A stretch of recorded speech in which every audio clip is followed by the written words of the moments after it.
नमस्कार। ये आकाशवाणी पटना है। अब आप अभिषेक दास से प्रादेशिक समाचार सुनिए। पहले मुख्य समाचार। प्रधानमंत्री नरेंद्र मोदी ने कहा, सरकार का लक्ष्य 2024-25 तक रक्षा निर्यात को $5 अरब तक ले जाने का है। केंद्र सरकार ने दिव्यांगजनों की एक बड़ी संख्या को आधार कार्ड उपलब्ध नहीं कराने के आरोपों से इनकार किया। कड़ी सुरक्षा व्यवस्था के बीच मैट्रिक की वार्षिक परीक्षा कल से शुरू हो रही है। 16,37,000 से अधिक परीक्षार्थी होंगे शामिल। और आज विश्व रेडियो दिवस है। प्रधानमंत्री नरेंद्र मोदी ने श्रोताओं और प्रसारण तंत्र से जुड़े सभी लोगों को बधाई दी। अब समाचार विस्तार से। प्रधानमंत्री नरेंद्र मोदी ने कहा कि सरकार का लक्ष्य 2024-25 तक रक्षा निर्यात को $5 अरब तक ले जाने का है। उन्होंने कहा कि भारत जल्द ही दुनिया का सबसे बड़ा रक्षा विनिर्माण केंद्र होगा। श्री मोदी आज कर्नाटक के बेंगलुरु में एरो इंडिया 2023 के उद्घाटन समारोह को संबोधित कर रहे थे। उन्होंने कहा कि देश आज नई ऊंचाइयों को छू रहा है और एरो इंडिया 2023 इसका एक प्रमुख उदाहरण है। एरो इंडिया का ये आयोजन भारत के बढ़ते हुए सामर्थ्य का उदाहरण है। इसमें दुनिया के करीब 100 देशों की मौजूदगी होना दिखाता है कि भारत पर पूरे विश्व का विश्वास कितना बढ़ गया है। देश विदेश के 700 से अधिक एग्जीबिटर्स इसमें अपनी भागीदारी कर रहे हैं। इसमें भारतीय एमएसएमई भी हैं, स्वदेशी स्टार्टअप भी हैं और दुनिया की जानी मानी कंपनियां भी हैं। प्रधानमंत्री ने कहा कि एरो इंडिया की theme the runway to a billion opportunities विभिन्न क्षेत्रों में देश की प्रगति को दर्शाता है। उन्होंने युवाओं से देश को रक्षा क्षेत्र में मजबूत बनाने की अपील की। श्री मोदी ने तकनीक के क्षेत्र में उनकी विशेषज्ञता की प्रशंसा की। उन्होंने कहा कि एरो इंडिया नए भारत को दर्शाता है और बेंगलुरु का आकाश नए भारत के उदय का साक्षी बन रहा है। श्री मोदी ने इस अवसर पर एरो इंडिया 2023 स्मारक डाक टिकट भी जारी किया। इस अवसर पर रक्षा मंत्री राजनाथ सिंह ने कहा कि प्रधानमंत्री के कुशल नेतृत्व में भारत हर क्षेत्र में अग्रणी बनकर उभर रहा है।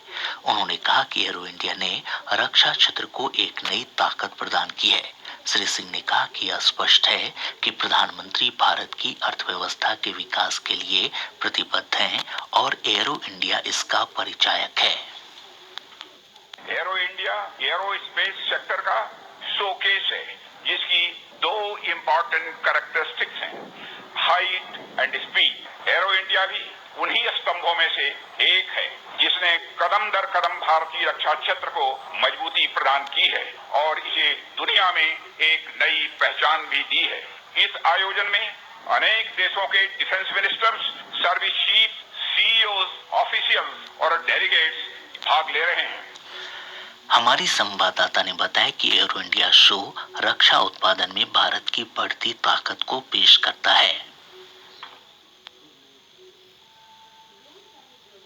ये शो एरोनॉटिक्स R&D, स्वदेशी light combat aircraft, light utility helicopter, light combat helicopter प्रचंड द्वारा एक शानदार हवाई प्रदर्शन के साथ शुरू हुआ। सुखोई 30 MKI का रॉक एंड रोल, तेजस का तकनीकी कौशल और लाइट यूटिलिटी हेलीकॉप्टर का टेल अप मनूवर ने सबका दिल जीत लिया। भारत अमृत काल के दौरान आत्मनिर्भरता हासिल करना चाहता है और इस दिशा में एरो इंडिया शो ने रक्षा उत्पादन और निर्यात में भारत की बढ़ती उपस्थिति को प्रदर्शित किया है। एशिया की सबसे बड़ी एरोस्पेस प्रदर्शनी कहे जाने वाली एरो इंडिया में 809 रक्षा कंपनियों ने भागीदारी की है। सुधींद्र के साथ बेंगलोर से मैं आकाशवाणी के लिए सुपर्णा सैकिया। केंद्र सरकार ने इस बात से इनकार किया है कि दिव्यांगजनों की एक बड़ी संख्या को आधार कार्ड उपलब्ध नहीं कराया गया है क्योंकि उन्होंने अपने फिंगरप्रिंट का सत्यापन नहीं कराया। राज्यसभा में एक लिखित उत्तर में इलेक्ट्रॉनिक और सूचना प्रौद्योगिकी राज्य मंत्री राजीव चंद्रशेखर ने बताया कि जो नागरिक फिंगरप्रिंट उपलब्ध नहीं करा सकते हैं उनकी आइरिस यानी आंखों की पुतली की स्कैन प्राप्त की जा सकती है। उन्होंने यह भी कहा कि नियमानुसार जो लोग बायोमेट्रिक सूचना उपलब्ध कराने में सक्षम नहीं हैं, उन्हें भारतीय विशिष्ट पहचान प्राधिकरण UITAI पंजीकरण कराने में विशेष सुविधा देगी। उन्होंने कहा कि आधार कार्ड के पंजीकरण के समय प्राप्त प्रत्येक डेटा की पूरी जांच की जाएगी। श्री चंद्रशेखर ने कहा कि UIDAI पंजीकरण व्यवस्था और प्रक्रिया की निरंतर निगरानी जारी रखी जाएगी ताकि आधार कार्ड में दी गई जानकारी बिल्कुल सही हो। केंद्र सरकार ने कहा है कि बैंक अपने ग्राहकों को डिजिटल मोड में उन्नत और बाधा रहित बैंकिंग सेवाएं उपलब्ध कराने के लिए आधुनिक तकनीक अपना रहे हैं। आज लोकसभा में एक लिखित उत्तर में वित्त राज्य मंत्री डॉक्टर भागवत कराड़ ने कहा कि देश के लोगों को बाधा रहित और निर्बाध बैंकिंग लेन देन की सुविधा के लिए डिजिटल भुगतान को बढ़ावा देना सरकार की प्राथमिकताओं में से एक है। उन्होंने कहा कि इलेक्ट्रॉनिक्स और सूचना प्रौद्योगिकी मंत्रालय ने मौजूदा वित्तीय वर्ष में रुपे डेबिट कार्ड और कम मूल्य के भीम UPI लेन देन को बढ़ावा देने के वास्ते प्रोत्साहन योजना शुरू की है। डॉक्टर कराड़ ने बताया कि वर्ष 2021-22 में 7,000 करोड़ रुपए से अधिक का डिजिटल लेन देन हुआ, जबकि वर्ष 2018-19 में यह लेन देन 2,000 करोड़ रुपए से अधिक का था। उन्होंने बताया कि पिछले 4 वर्ष में डिजिटल भुगतान में 200% से अधिक वृद्धि हुई है। कड़ी सुरक्षा व्यवस्था के बीच मैट्रिक की वार्षिक परीक्षा कल से शुरू हो रही है। 22 फरवरी तक चलने वाली परीक्षा का आयोजन 2 पालियों में किया जाएगा। बिहार विद्यालय परीक्षा समिति के अध्यक्ष आनंद किशोर ने बताया कि पहली पाली की परीक्षा सुबह 9:30 बजे से दोपहर 1:45 बजे तक आयोजित की जाएगी। वहीं दूसरी पाली की परीक्षा दोपहर 2 बजे से शाम 5:15 बजे तक आयोजित की जाएगी। श्री किशोर ने बताया कि परीक्षार्थियों को निर्धारित समय से आधा घंटा पहले परीक्षा केंद्र पर पहुंचना अनिवार्य है। उन्होंने कहा कि पहली पाली में 9 बजे और दूसरी पाली में 1:30 बजे के बाद परीक्षा केंद्र में प्रवेश नहीं मिलेगा। बोर्ड अध्यक्ष ने बताया कि मैट्रिक परीक्षा में 16,37,000 से अधिक परीक्षार्थी शामिल होंगे। श्री किशोर ने बताया कि कदाचार मुक्त परीक्षा के लिए व्यापक प्रबंध किए गए हैं। परीक्षा के सफल संचालन के लिए पटना में एक कंट्रोल रूम की स्थापना की गई है। इस कंट्रोल रूम का टेलीफोन नंबर है 061222325257 और 0612223227। किसी भी प्रकार की समस्या होने पर कंट्रोल रूम से संपर्क किया जा सकता है। शेष समाचार एक अंतराल के बाद।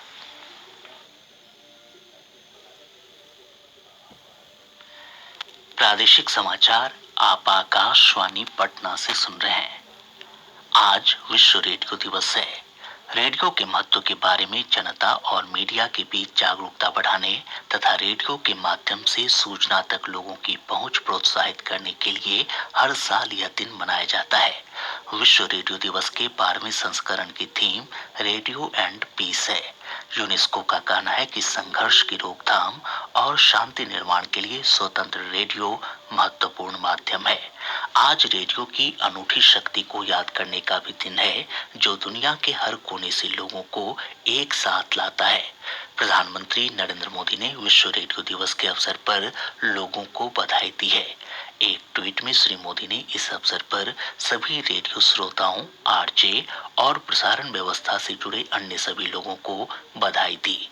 एक वीडियो संदेश में प्रसार भारती के मुख्य कार्यकारी अधिकारी गौरव द्विवेदी ने कहा कि एक जन माध्यम के रूप में रेडियो लगभग 1 सदी से दुनिया में सार्वजनिक जीवन को आकार देने में महत्वपूर्ण भूमिका निभा रहा है। आकाशवाणी की महानिदेशक वसुधा गुप्ता ने कहा कि रेडियो नवाचार कार्यक्रमों और मानवीय रचनात्मकता के प्रदर्शन के माध्यम से जीवन को रोशन करता रहेगा। विश्व रेडियो दिवस के शुभ अवसर पर देश के समस्त और कन्वर्जेंस के इस युग में विश्व के सभी रेडियो श्रोताओं का अभिनंदन। हम सब जानते हैं कि एक सशक्त संचार माध्यम के रूप में लगभग 1 सदी से विश्व भर में लोक जीवन को आकार देने में रेडियो ने महत्वपूर्ण भूमिका निभाई है। इस वर्ष विश्व रेडियो दिवस की थीम है रेडियो और शांति, जो विशेष रूप से दुनिया भर के लोक सेवा प्रसारकों के मूल उद्देश्यों में निहित है। स्पष्ट सी बात है, इस वर्ष की थीम भारत के लिए और खास तौर से आकाशवाणी की दृष्टि से भी अति महत्वपूर्ण है। पिछले लगभग 9 दशकों से चली आ रही आकाशवाणी की देशव्यापी बहुभाषीय कार्यक्रम संरचना वास्तव में एक भारत श्रेष्ठ भारत की मूल भावना के सार को ही दर्शाती आई है।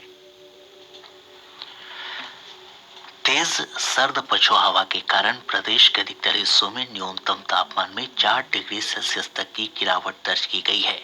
आज दिन में धूप निकलने के बावजूद भी लोगों को ठंड का एहसास हुआ। मौसम विज्ञान केंद्र पटना की वैज्ञानिक नेहा कुमारी ने बताया कि अगले 48 घंटों के दौरान न्यूनतम तापमान में 2 से 3 डिग्री सेल्सियस की और गिरावट आ सकती है। इसके बाद अगले 3 दिनों के दौरान न्यूनतम तापमान में 3 से 5 डिग्री सेल्सियस की बढ़ोतरी होगी। आज के प्राप्त संख्यात्मक मॉडल एवं अन्य मौसमीय विश्लेषण के अनुसार उत्तर पछुआ हवा का प्रवाह सतह से 5.8 किलोमीटर ऊपर तक बना हुआ है, जिसके प्रभाव से अगले 5 दिनों के दौरान मौसम शुष्क रहने की संभावना है। प्रदेश के न्यूनतम तापमान में अगले 48 घंटों के दौरान 2 से 3 डिग्री सेल्सियस तक की गिरावट देखी जा सकती है। तत्पश्चात अगले 3 दिनों के दौरान न्यूनतम तापमान में 3 से 5 डिग्री सेल्सियस तक की क्रमिक वृद्धि होने का पूर्वानुमान है। इधर पिछले 24 घंटों के दौरान 8.2 डिग्री सेल्सियस न्यूनतम तापमान के साथ सीतामढ़ी राज्य का सबसे ठंडा स्थान रहा। मुख्यमंत्री नीतीश कुमार के ऊपर समाधान यात्रा के दौरान आज औरंगाबाद जिले के बारूण प्रखंड के कंचनपुर गांव में टूटी हुई कुर्सी फेंकी गई। इसमें मुख्यमंत्री बाल बाल बच गए। इस घटना के बाद अफरा तफरी मच गई और सुरक्षा कर्मियों ने मुख्यमंत्री को अपने घेरे में ले लिया। मुख्यमंत्री पर हमला करने वाले की पहचान नहीं हो सकी है।